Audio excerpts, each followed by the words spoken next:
그 피에타가 있는데요. 그 피에타는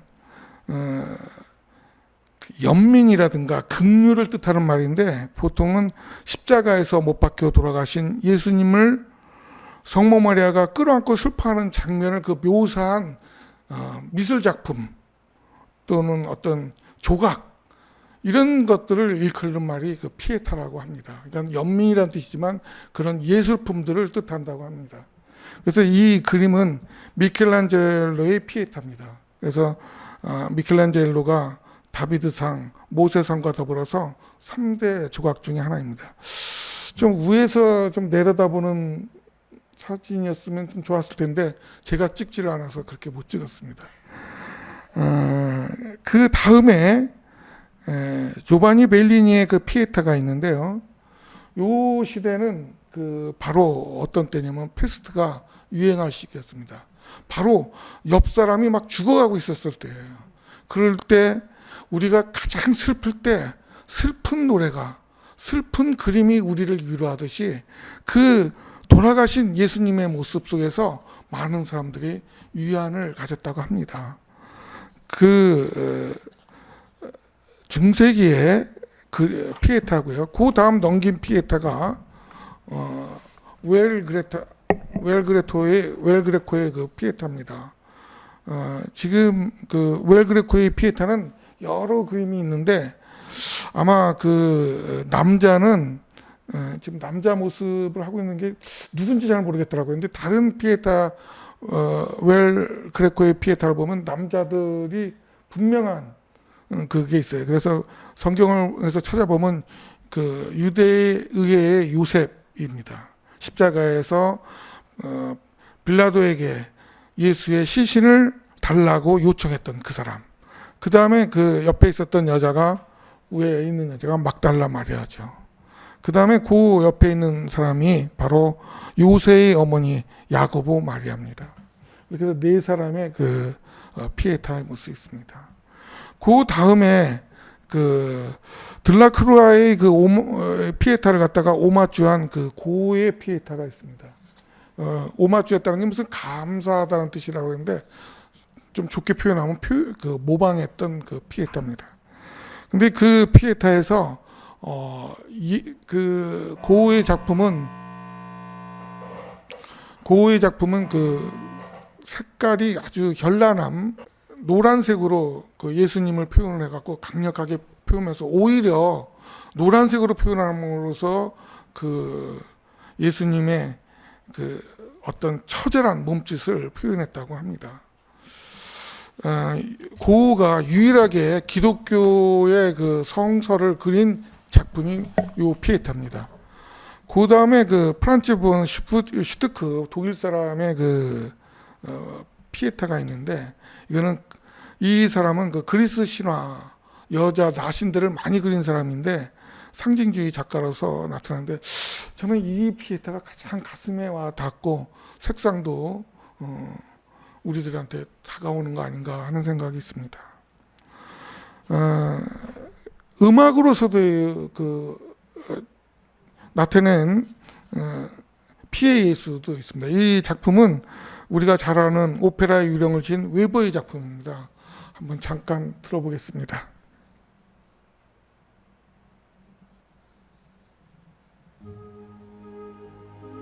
레퀴엠이라고 하는 것은 진홍곡이라는 그런 뜻입니다. 죽은 사람을 위로하는 거예요.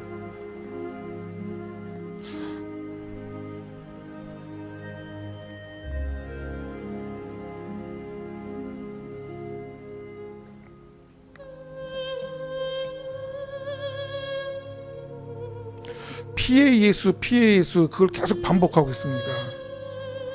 자비로우신 예수님이란 뜻입니다.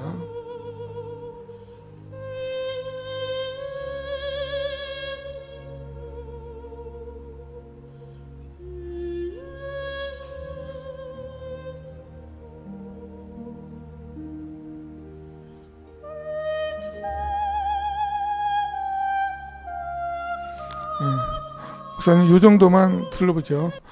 그 다음에 그 우리나라 김기덕 감독의 그 피에타가 또 있습니다. 근데 김기덕 감독의 영화를 어떻게 보시는지 모르겠지만 참 뭐랄까요, 참 보기가 참 그렇습니다. 그 작품이 굉장히 섬뜩하고 좀 우리들의 정서에 좀 안 맞을 때가 굉장히 많은데, 하여튼 좀 끔찍하다 이런 느낌을 들 때가 참 많습니다. 근데 돌아서 생각해 보니까 우리들이 그만큼 감각이 무뎌졌기 때문에 그렇게 강력한 메시지를 우리에게 보내는 거 아닌가 하는 생각도 한편 듭니다. 그래서 이 피에타의 작품을 저도 보진 않아서 이번 기회에 한번 봤는데 깜짝 놀랐습니다. 아주 그냥 굉장히 징그럽고 섬찟하고, 그런데 조금 얘기가 그 청계천 사가의 그쪽을 배경으로 하고 있는데, 채권업자의 부하가 되어서, 사채업자의 부하가 돼서 돈을 받는데, 돈을 빌려주고 담보로 뭘 하냐면 보험을 들게 합니다. 그래서 돈을 못 갚으면은 사고를 내 갖고, 일부러 사고를 내서 그 보험금으로 돈을 보상받는 그런 사채업자가 그 이정민이라고 하는 그 사채업자입니다. 부하입니다. 이정진이죠.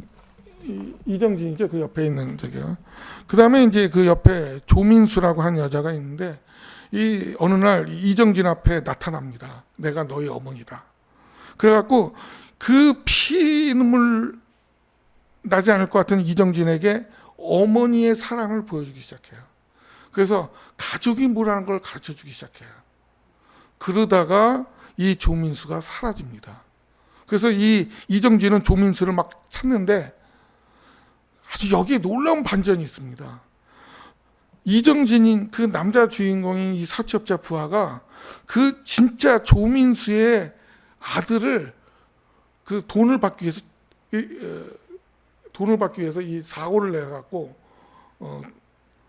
죽습니다.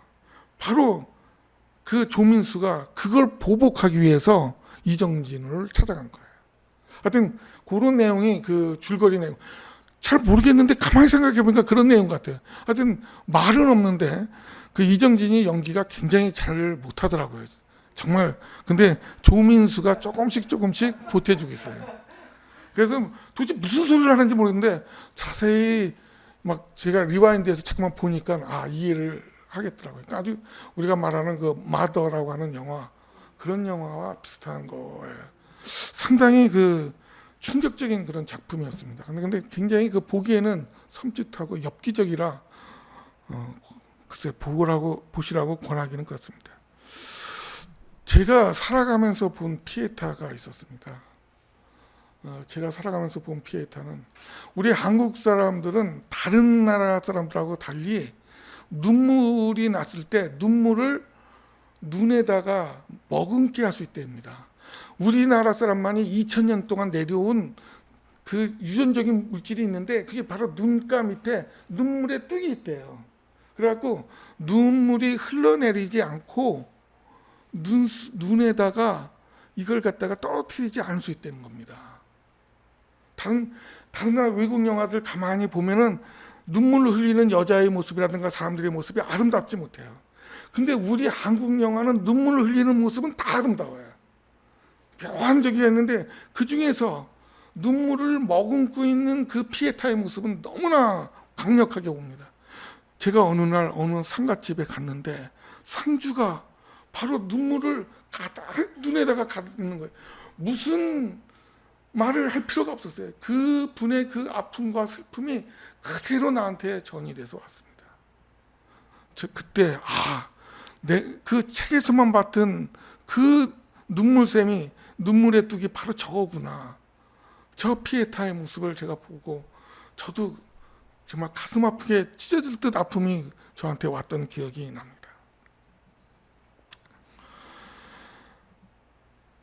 우리가 성경에서 이 십자가의 사건을 다시 한번 살펴보겠습니다.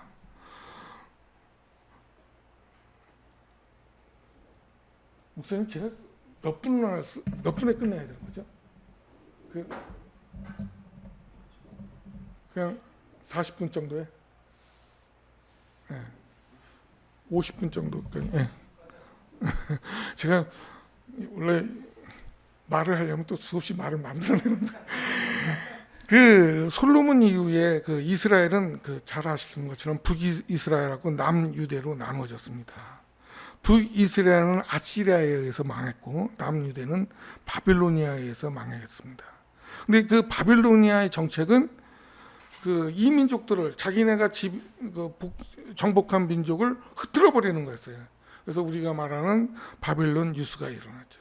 근데 그 바빌로니아가 페르시아, 성경에는 바사라고 했는데 페르시아에게 망했습니다. 근데 페르시아는 또 그 정복한 민족들에 대해서 아주 자치권을 주면서 좀 온화 정책일까 그런 정책을 써서 다 고향으로 돌려보냈습니다. 그 다음에 고향으로 돌아와서 교회를 예루살렘 교회를 건설하고 하는 과정 속에서 알렉산더 대왕이 또 이 페르시아를 갖다가 공격을 해서 또 지배를 하게 됐습니다. 그래서 이제 팔레스타인은 그 가나안 지역은 그리스의 지배를 받게 되었죠.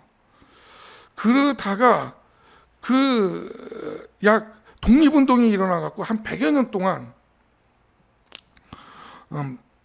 동안 그 유대가 이스라엘이 독립을 하게 됐습니다.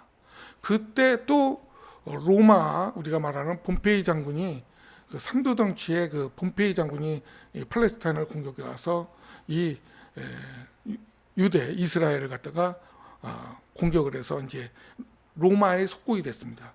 그게 BC 63년인데 그러고 나서 60년 정도 로마의 지배 속에 있다가 바로 예수님이 태어나시게 된 거죠. 그러니까 그분들은 굉장히 그 자기네 그 독립이 바로 60년 전에 바로 독립국가로서 또 그 전에 많은 그 피해를 입었지만 자기네 정체성을 가지고서는 지켜오면서 그 우리가 말하는 디아스포라 자기 유대인의 공동체를 유지하면서 왔기 때문에 강력히 독립에 대한 그 욕구가 강화되었습니다. 그때 바로 저 갈릴리 호수 근방에 한 사람이 나타나서 새로운 왕국을 건설하겠다고 하는 사람이 나타났습니다.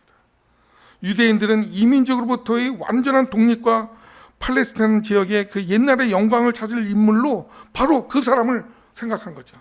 그게 바로 예수님이었습니다. 예수님은 그들의 희망이 되었고 그 갈릴리 그 호수에서부터 북에서부터 남으로 쭉 내려오면서 이제 자발적으로 민중들이 모여들었고 그를 따라서 다니는 추종하는 무리들이 점점 세력이 커지었고 드디어 그들은 예루살렘에 입성하게 되었고 유대인들은 그 예수님을 환영하게 되었습니다. 그 환호하는 민중의 모습이 바로 성경에 나타나져 있습니다. 여기 TV가 있군요. 뒤돌아보지 않아도 되는 그 비밀을 알게 됐습니다. 한번 같이 읽어보겠습니다. 다 이게 우리 정성규 목사님의 스타일대로 하는 겁니다. 자, 같이 읽겠습니다. 예수께서 이 말씀을 하시고 예루살렘을 향하여 앞서서 가시더라. 나귀 새끼를 풀 때 그 임자들이 이르되 어찌하여 나귀 새끼를 푸느냐 대답하되 주께서 쓰시겠다 하고 그것을 예수께로 끌고 와서 자기들의 겉옷을 나귀 새끼 위에 걸쳐놓고 예수를 태우니 가실 때 그들이 자기의 겉옷을 길에 펴더라. 이미 감난산 내리막길에 가까이 오심에 제자의 온 무리가 자기들의 본바 모든 능한 일로 인하여 기뻐하며 큰 소리로 하나님을 찬양하여 이르되 찬송하리로다. 주의 이름으로 오시는 왕이여 하늘에는 평화요 가장 높은 곳에는 영광이로다 하니. 좀 과대 해석을 한다면 나귀 새끼를 갖다가 가져오라고 하는 것은 남의 재산권을 왕이 가져오라고 징발하는 거죠. 뭐 그렇게까지도 해석하는 사람도 있던데 어쨌든 이거는 획기적인 사건입니다. 우리 보통 사람 근데 바로 내어주었다는 거죠. 민중들은 환영하고 있었죠. 그런데 그 환영하던 예수님은 그 유대인들의 기대와 물음에 대해서 엉뚱한 답을 하였습니다. 거기다가 자기는 죽어야 된다고 얘기하는 거예요. 한번 같이 읽어보겠습니다. 이에 우리가 대답하되 우리는 율법에서 그리스도가 영원히 계신다함을 들었거늘 너는 어찌하여 인자가 들려야 하리라 하느냐. 이 인자는 누구냐라고 얘기한 거죠. 아니, 우리를 구원해 줄 메시아인 주고 정치적으로 해방시키는 메시아인 줄 알았더니 자기가 죽어야 된다고 하니 얼마나 실망을 하겠습니까? 그런데 사실 유대인들은 알고 있었습니다. 왜? 이미 성경에 이사야서에서 밝히고 있었거든요. 메시아는 도수장으로 끌려가는 어린 양이 될 것이고 털 깎는 자 앞에서 잠잠한 양 같다라고 이사야서에서 말하고 있었기 때문에 그걸 알고 있는 민중들은 바로 메시아는 그럴 거라는 걸 알고 있었거든요. 그런데 유대인들은 그렇게 생각하지, 잠시 잊었는지 그렇게 생각하지 않았던 거죠. 바로 예수님은 그들의 질고를 지고 고난을 당할 것임을 유대인들은 알고 있으면서 그들은 다른 요구를 예수님께 하였습니다. 자, 이사야서에 있는 것을 한번 같이 읽어보겠습니다. 그가 찔림은 우리의 허물 때문이요 그가 상함은 우리의 죄악 때문이라.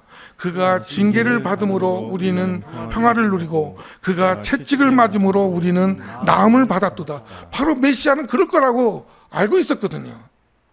그러나 예수님을 만난 그들은 그들의 영혼 문제, 더불어서 정치적으로 그들의 질고를 벗어나게 할 수 있는 메시아를 기대하고 있었습니다. 그들은 사회적 모순과 압박을 지배자 로마의 압정에서 벗어나고 싶었습니다. 다시 말해서 열심히 일해도 배고픈 사회, 자기가 정치적인 참여를 하고 싶은 사회, 그걸 막고 있는 사회, 약자들이 버려지는 사회에서 벗어나고 싶었고 예수는 그 일에 열쇠가 되리라고 믿었습니다. 예수는 그들의 메시아가 되어야 했습니다. 그러나 예수는 세상을 벗어나 하늘의 소망을, 하늘의 나라를 이해하고 있습니다. 장차 올 천국과 내 영혼의 구원에 대해 이야기할 뿐 로마의 속박을 벗어나는 문제, 사회 구조를 변경하는 문제를 외면하고 있었습니다. 부자를 보고는 하나님의 나라에 갈 수 없다라고 얘기하는 겁니다. 예수님은 근본적으로 인간의 본성 변화를 통해서 사회 변화를 추구하는 것을 유대 민중들은 몰랐습니다. 이제 믿음의 소망은 분노와 실망으로 바뀌었습니다. 예수님을 쫓아다녔던 무리는 오히려 예수를 모욕하고 던지고 침을 뱉기 시작하였습니다. 심지어는 수제자인 베드로마저도 예수님을 부인하였습니다. 같이 읽어보겠습니다. 베드로가 맹세하고 또 부인하여 이르되 나는 그 사람을 알지 못하노라 하더라. 조금 후에 곁에 섰던 사람들이 나와 베드로에게 이르되 너도 진실로 그 도당이라 네 말소리가 너를 표명한다 하거늘 그가 저주하여 맹세하여 이르되 나는 그 사람을 알지 못하노라 하니 곧 닭이 울더라. 정말 칼을 들고 예수님을 보호하려고 했던 베드로가 나는 예수를 알지 못한다라고 얘기하고 있습니다. 실망한 이 비겁하고 실망한 유대인들은 우리 상황에 대입해서 한번 우리 빙의라고 그러죠. 빙의를 한번 해갖고 한번 살펴봤습니다. 옛날에 유대인들의 심정이 도대체 어떤 심정이길래 이렇게 완전히 실망하고 베드로마저도 물론 겁이 나서 부인했지만 왜 이렇게 버렸는가 한번 생각해 보겠습니다.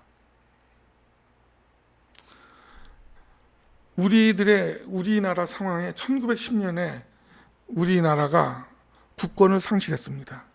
참 제가 학교 다니면서 가장 이상했던 게 뭐냐면 어떻게 왕과 대신들이 문서에다가 사인했다고 나라가 망하나. 참 이상한 나라. 그런데 1919년에 이제 우리 민중들이 모여서 독립선언을 하는 거예요. 근데 그 독립선언서의 내용이 참 우리 고등학교 때는 이걸 아주 정말 외다싶게 공부했어요. 근데 그 내용이 어떤 내용이냐면 우리 문화민족이다. 우리 자치력이 있는 민족이다. 그러니 이제 그만 우리 국권을 돌려다오. 자, 국권을 돌려주지 않을 시 우리는 다음과 같이 행동한다. 첫째, 평화적인 시위를 하겠다. 공약 3장 내용이 그거예요. 도대체 이런 독립선언서에서 니네들이 독립을 원하는구나. 일본에서 그래, 자, 나라 가져가. 이렇게 믿었던 이 우리들의 선조를 생각할 때 정말 나는 우라통이 터졌어요. 그 1910년에 한일합방 이후에 국권을 상실한 이후에 우리나라 사람들은, 많은 사람들은 우리나라의 많은 재산을 갖고 만주로 갔습니다. 만주에 가서 신흥무관학교를 만들었고, 이동영, 이혜영, 장유순 같은 분들이 신흥무관학교를 만들었고, 그 10년 동안 쭉 자란 키워진 그 사람들이, 그 독립군들이 봉오동 전투, 청산리 전투, 1920년대 초에 그런 전투에서 이길 수 있었던 그 기반을 만들었습니다. 그걸 기반으로 해서 신채호라는 분이 조선혁명선언이라는 거 했어요. 조선혁명선언 그러니까 무슨 어떤 좌익의 얘기 같다 뭐 이런 게 아니라, 그때 당시에 좌우다라는 걸 떠나서 뭐라고 했냐면 일본 강도라고 했어요. 강도. 그리고 이 강도를 어떻게 해야 되느냐, 지금 우리가 모두가 이 강도들한테 가서 살벌하자고 그랬죠. 살벌. 정벌해서 죽여버려야 된다는 거죠. 여기다가 차마 못 썼는데, 이 신채호 선생님이 무슨 얘기를 했냐면, 진군가에서 자기 살을 버려서 북을 만들어서 내가 북을 두드린다고 그랬어요. 그러면서 저 일본 강도들한테 쳐들어가자 그런 거죠. 이런 선언문하고 이 위에 있는 손병희 씨의 독립선언을 보았을 때 얼마나 참 이런 독립선언서가 있었다는 것. 그 다음에 이런 조선혁명선언을 보고 나 젊은 학생인 내 입장에서는 어떤 걸 받아들여야 되겠냐. 도대체 우리 조선민중은 어떤 걸 받아들여야 될 건가. 저렇게 유화적인 평화스러운 방법으로 시위를 해서 국권을 회복하자고 하는, 바로 이스라엘 사람들은 예수님의 모습이 바로 그런 모습이었어요. 평화스럽게 우리들의 본성을 변화시켜서 인류 공영에 이바지하는 그런 사람이 되자. 아니 지금 우리 국권을 회복하자고 하는데, 그런 얘기를 할 때 예수님이 밉지 않을 수가 없었을 거라고 생각했습니다. 잠깐 한번 유대인의 그런 마음을 한번 살펴봤습니다. 그런데 유대인들은 예수님을 잡아서 자기네 공회에서 종교 재판을 했습니다. 그 종교 재판을 했을 때 네가 하나님의 아들이라고 했기 때문에 참남하다, 블레스폼이 그래갖고 신성 모독죄를 해갖고 사형을 선고했어요. 그래서 사형했으면 되는데, 이 가장 자기네가 싫어하고 타도해야 될 로마 법정에다가 또 데리고 가는 거예요. 바로 유대인의 이중성입니다. 그래서 정치적으로 로마 법정에 세워서 예수가 바로 유대의 왕이 됐다는 거, 유대의 왕이라고 해서 바로 로마에 저항했다고 그래갖고 법정에 세워서 그를 사형시키도록 하는 거죠. 자, 먼저 성경 말씀부터 한번 보겠습니다. 새벽에 대제사장들이 즉시 장로들과 서기관들 곧 공회와 더불어 의논하고 예수를 결박하여 끌고 가서 빌라도에게 넘기니, 자기네 공회하고 종교 재판을 한 거죠. 그리고 난 다음에 빌라도 법정에다 세웠습니다.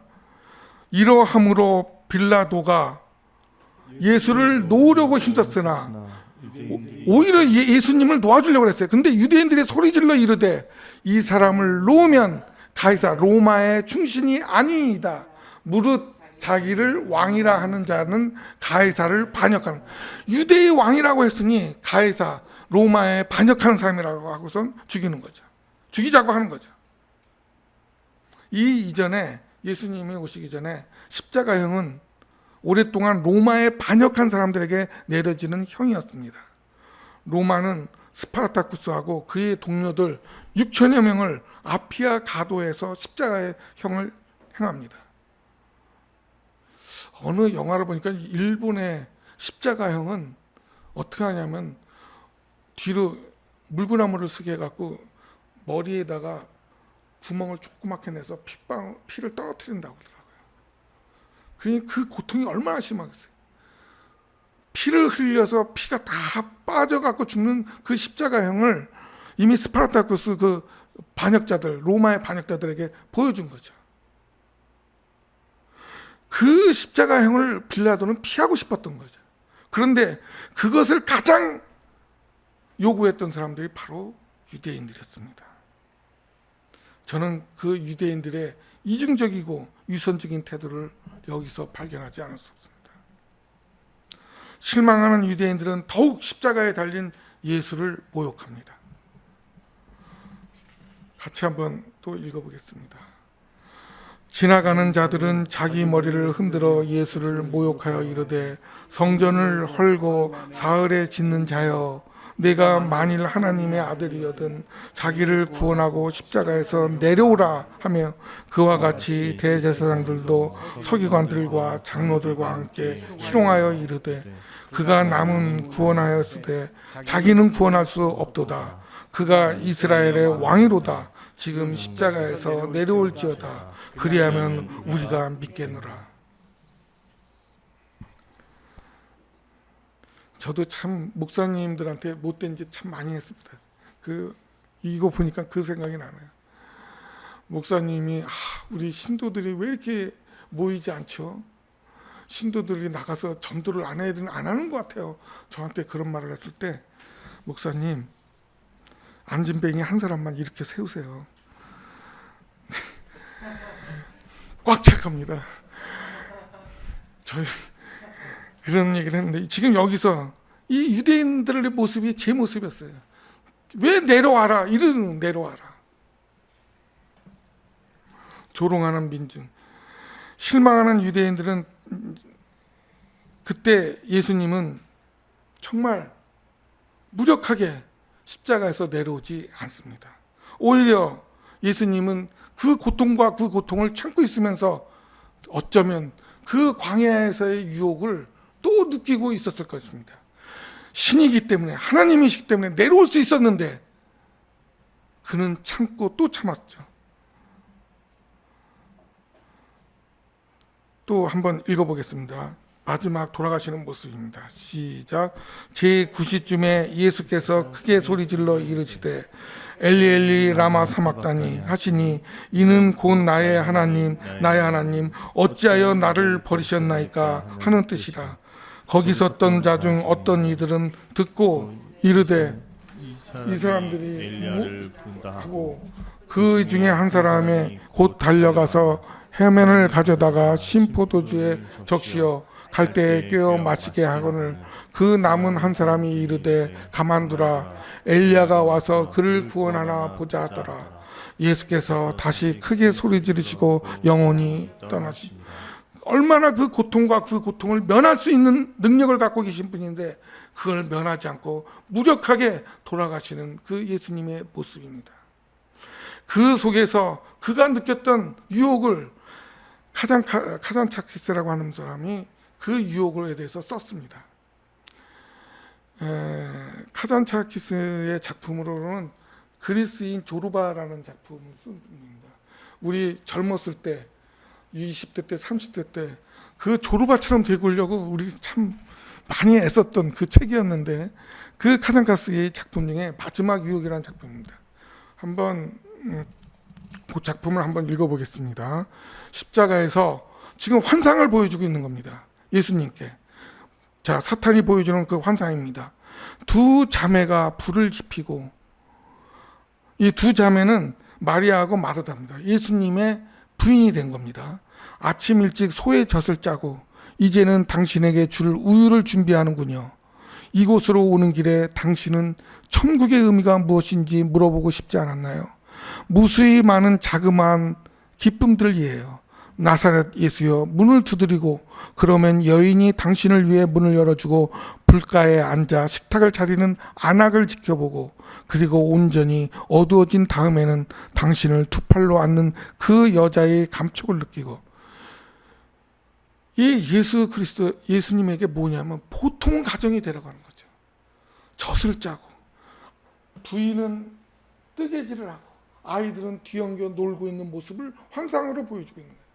그리고 밤이 되면 여인을 안는 보통 인간이 되라. 커다란 권력자의 모습을 보여주는 것이 아니라 그냥 보통 인간이 되다오. 그게 가장 예수님에게 커다란 유혹이었을 거라고 이 카장카스킨 얘기하고 있습니다. 예수님 내려오세요. 내려오시면 보통 사람이 될 수 있습니다. 뭘 잘났다고 십자가에 달리십니까? 그 강력한 사탄의 유혹을 예수님은 뿌리치셨었고 자신을 죽이는 자들을 비겁하고 배신하고 조롱하고 예수를 모른다고 부인하는 사람들에게 전혀 생각해 본 적이 없는 길을 제시합니다. 비겁한 민중들이 볼 때는 패배이지만 이것을 뒤집습니다. 승리의 힘을 찾아냈습니다. 바로 자기 희생과 용서입니다. 자기 희생과 용서는 현실의 패배를 승리로 바꾸었습니다. 예수는 자기를 십자가에 매단 자를 용서하고 단 한 번의 어린 양이 되어서 우리의 원죄를 용서하고 유대인의 예루살렘 교회에서 세계인을 위한 세계의 교회로 우리를 인도합니다. 그 내용이 누가복음 23장 33절에 있습니다. 요거는 같이 정말 읽어보죠. 자, 시작. 해골이라 하는 곳에 이르되 거기서 예수를 십자가에 못 박고 두 행악자도 그렇게 하니 하나는 우편에 하나는 좌편에 있더라. 이에 예수께서 가라사대 아버지여 저들을 사하여 주옵소서 자기들이 하는 것을 알지 못하나이다 하시더라. 때가 제6시쯤 되어 해가 빛을 잃고 온 땅에 어둠이 임하여 제9시까지 계속하여 성소의 휘장이 한가운데 찢어지더라. 예수께서 큰 소리로 불러 가라사대 아버지여 내 영혼을 아버지의 손에 부탁하나이다 하고 이 말씀을 하신 지 숨지시나. 지성소의 휘장이 찢어졌다라고 얘기하면서 이제 예루살렘 교회가 아니라 세계의 교회로 변화하는 모습을 우리들에게 보여주고 있습니다. 예수님이 예루살렘으로 입성할 때 열렬히 환영했던 사람들처럼 저도 예수님을 나의 모든 문제의 해결사가 되기를 바랬습니다. 사실 내가 바라는 대로 그렇게 예수님은 해주셨습니다. 예수님은 나를 건강하게 하셨고 돈도 벌게 해주셨고 어려운 시험을 볼 때마다 지혜와 총명을 주셨습니다. 심지어는 제가 시험 문제 보여달라고 뗐을 때 저를 달래주시기도 했었습니다. 그러나 나는 내 자리가 온전하게 보존해달라고 기도했지 내 영혼이 은총 입어 중한 죄짐을 벗어 이 세상을 천국으로 만들어달라고 기도하지는 않았습니다. 그러나 예수님을 영접한 후 나에게 기쁨이 왔습니다. 성령님이 나와 함께하고 내 몸속에 운행함을 느꼈습니다. 모든 것이 완전히 무너질 때 나를 버리고 싶을 때 나에게 주님이 다가오셨고 그분이 희망을 주셨고 삶의 용기를 주셨다는 것을 이제 그 허다한 증인처럼 저도 증언할 수 있습니다. 이제 예수님처럼 십자가의 길을 가고자 합니다. 인생의 마지막 반전을 기대합니다. 예수님이 십자가에 보여주셨던 희생과 용서를 이제 저도 찾습니다.